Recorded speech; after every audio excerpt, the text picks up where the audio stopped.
আমরা কোনো ব্যক্তির পূজা করি না, কোনো দলের কোনো বর্গের চাপিয়ে দেওয়া কোনো কাজ করি না। আমরা সবসময় সত্যকে সত্য বলে, আমরা মিথ্যাকে মিথ্যা বলে ইনসাফের পক্ষে থাকি। আমরা আমাদের এই দেশে রাজনীতি বলতে যেটা বুঝি, রাজনীতি মানে হচ্ছে এই দখল করা, জোর জবরদস্তি এবং হচ্ছে ফাও খাওয়া, চাঁদাবাজি, টেন্ডারবাজি, খুন খারাপি, একজন আরেকজনের ক্ষতি করা, সেটাই বুঝি।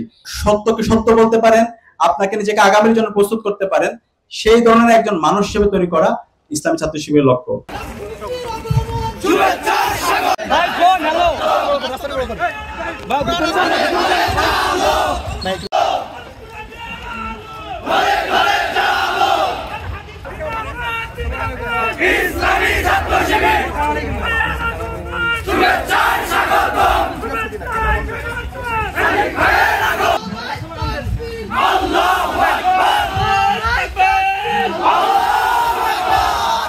এসো কোরআনের আলো মেখে আলোকিত হই, আধারের শত পথ মারিয়ে।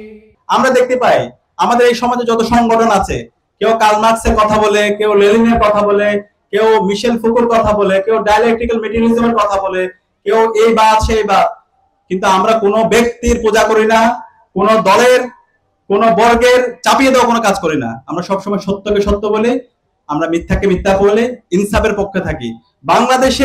বাংলাদেশপন্থী যে রাজনীতি বলে, সেই রাজনীতিতে ইসলামী ছাত্র শিবির তরুণ প্রজন্মের মধ্যে প্রতিষ্ঠার পর থেকে করে দেখিয়েছে।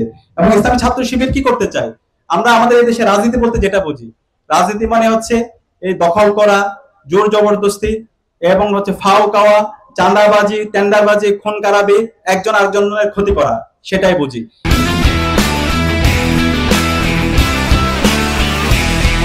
কিন্তু ইসলামী ছাত্র শিবির আমাদের প্রজন্মকে, তাদেরকে হিউম্যান রিসোর্স হিসেবে ডেভেলপ করার জন্য প্রতিষ্ঠার পর থেকে কাজ করে আসছে। আপনি একজন শিক্ষার্থী হিসাবে আপনাকে প্রস্তুত করা, আপনাকে আর্থিক এবং আধ্যাত্মিক উন্নয়ন করা, আপনার ইনফ্লুয়েন্সিয়াল ক্যারিয়ার এবং ইনফ্লুয়েন্সিয়াল ক্যারেক্টার দুইটার সমন্বয় করা, এবং আপনাকে আপনার ভেতরে একটা চেতনা ঢুকিয়ে দেওয়া, যার মাধ্যমে আপনি সত্যকে সত্য বলতে শিখবেন, সাদাকে সাদা বলতে শিখবেন, কালোকে কালো বলতে শিখবেন। সেই ধরনের একটা চেতনা, সেই ধরনের একটা বোঝ তৈরি করে দেওয়া হচ্ছে ইসলামী ছাত্র শিবিরের উদ্দেশ্য। এবং সেই জন্য ইসলামী ছাত্র শিবির তার প্রতিষ্ঠা লগ্ন থেকে কাজ করে আসছে।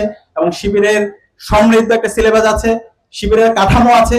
সেই কাঠামোতে আপনারা দেখেন, আপনাদের একটা রিপোর্ট বই দেওয়া হয়, যারা শিবির, আমরা শিবির যারা করতে চাই, রেগুলার আপনাকে একটা ব্যালেন্স লাইফ লিড করতে হবে, আপনাকে রেগুলার কোরআন হাদিস অধ্যয়ন করতে হবে, আপনাকে সমসাময়িক সাহিত্য অধ্যয়ন করতে হবে, আপনাকে 5 ওয়াক্ত নামাজ জামাতে আদায় করতে হবে, এর বাইরে আপনাকে সামাজিক কাজ করতে হবে, পত্রপত্রিকা পড়তে হবে, দাওয়াতি কাজ, সাংগঠনিক কাজ, একজন মুসলমান হিসেবে আপনার যে দায়িত্ব, সেই দায়িত্বটা পালন করতে হবে।